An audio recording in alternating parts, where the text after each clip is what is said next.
త్రేతాయుగంలో శ్రీరామచంద్రమూర్తి వారిచే ప్రతిష్ఠించబడిన క్షణకాలంలో ముక్తిని ప్రసాదించే శ్రీ ముక్తికాంత క్షణ ముక్తేశ్వర స్వామి వారి క్షేత్రం కోటీస దక్షిణే భాగే ముక్తీసస్య తదోత్తరే గఫ్యూతి మాత్ర గాంగేయం తత్రముఖి సంశయః. ఇది గౌతమీ పురాణే. పరమేశ్వరుని దర్శించిన క్షణమునే ముక్తిని ప్రసాదించు క్షణ ముక్తేశ్వరునిగా ఆ మహాశివుడు అనుగ్రహించే పరమ పవిత్ర పావన క్షేత్రం ముక్తేశ్వర క్షేత్రం. ఆంధ్రప్రదేశ్ రాష్ట్రంలో డాక్టర్ బిఆర్ అంబేద్కర్ కోనసీమ జిల్లా గౌతమి నదీ తీరమునందు ప్రసిద్ధ గణపతి క్షేత్రం అయిన అయినవెల్లి సమీపమున ఉన్న ముక్తేశ్వరంలో శ్రీరామునిచే శివలింగ ప్రతిష్ఠ జరిగిన క్షేత్రం ముక్తేశ్వరం. లోక కళ్యాణార్థమై శ్రీరాముడు గౌతమి నదీ తీరమందు అనేక శివలింగములు ప్రతిష్ఠించి తదుపరి పుష్పక విమానం ఎక్కి గౌతమి పశ్చిమ తటమునకు వచ్చేసరికి పుష్పక విమానం కదలకుండా ఆగిపోయినదట. ఈ సంఘటనతో శ్రీరాముడు ఈ క్షేత్రమున ఏదో విశేషము కలదు అని భావించి ఆ ప్రాంతమును పరిశోధించగా ఒక పుట్ట కనపడెను. శ్రీరాముడు ఆ పుట్టను ఛేదించగా అందున తపస్సు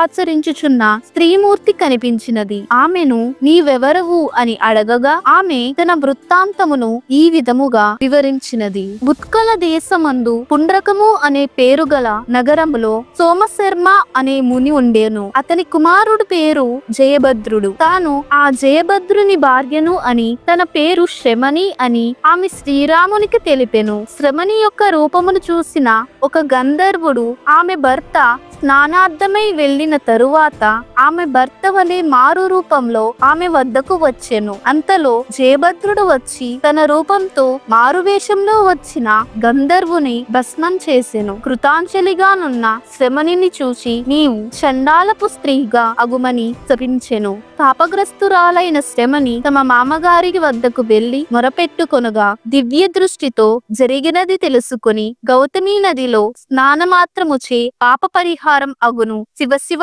అని కఠోర తపస్సు చేయటం వలన త్రేతాయుగములో శ్రీరామచంద్రుని దర్శన భాగ్యముచే నీవు ముక్తివి పొందగలరని చెప్పెరే. అప్పటి నుండి ఇప్పటి వరకు తపస్సు చేయుచున్నానని శ్రీరామునికి చెప్పెను. అంత శ్రీరామచంద్రుడు శివుని ప్రార్థించగా శివుడు ప్రత్యక్షమై శ్రీరాముని ఆలింగనము చేసుకొనెను. ఈ శ్రమనికి సాయంజ్య ముక్తిని ప్రసాదించమని ముక్తిని ఇమ్మని సర్వజనులు ఈ క్షేత్రమున నిన్ను చూచిన క్షణకాలంలో ముక్తిని పొందు వరమును ప్రసాదించమని శ్రీరాముడు పరమశివుని ప్రార్థించి శివలింగమును ప్రతిష్ఠించెను. అందువలన ఈ క్షేత్రమున ముక్తేశ్వరునిగా ముక్తేశ్వరునిగా శివుడు ఆవిర్భవించినందున ముక్తేశ్వర క్షేత్రం అయినది. సప్త మహర్షులు ఇక్కడికి వచ్చి క్షణముక్తేశ్వర స్వామిని అర్చించారట. ఈ ఆలయం వద్ద నందీశ్వరుడు, గణపతి స్వామి వారు, శ్రీ కాలభైరవ స్వామి వారు భక్తులను అనుగ్రహిస్తారు. అంతేకాకుండా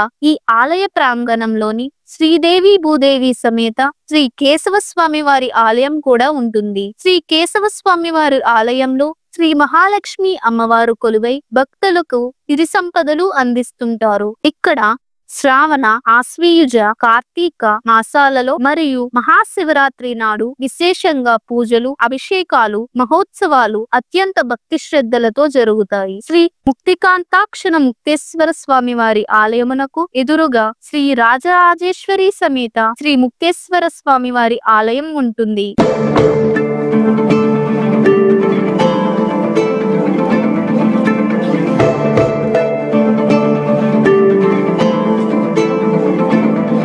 ఈ ఆలయంలో శ్రీ రాజరాజేశ్వరి సమేత శ్రీ ముక్తేశ్వర స్వామి వారితో పాటు నందీశ్వరుడు, విఘ్నేశ్వరుడు, కాలభైరవ స్వామి వారు, శ్రీ వల్లి దేవసేన సమేత శ్రీ సుబ్రహ్మణ్యేశ్వర స్వామి, శ్రీ సీతారాముల వారు భక్తులకు దర్శనమిస్తుంటారు. శ్రీ రాజరాజేశ్వరి సమేత శ్రీ ముక్తేశ్వరునిగా, శ్రీ ముక్తికాంతాక్షణ ముక్తేశ్వరునిగా పరమశివుడు పరమదయాకరుడై తన భక్తులను అనుగ్రహిస్తూ సంరక్షిస్తూ ముక్తిని ప్రసాదిస్తున్న ఈ ముక్తేశ్వర క్షేత్రంలో గౌతమి నది పాయ వద్ద పితృకార్యములు చేసిన ఎడల పితృదేవతలకు ముక్తి, సద్గతులు లభిస్తాయని పెద్దలు చెబుతుంటారు.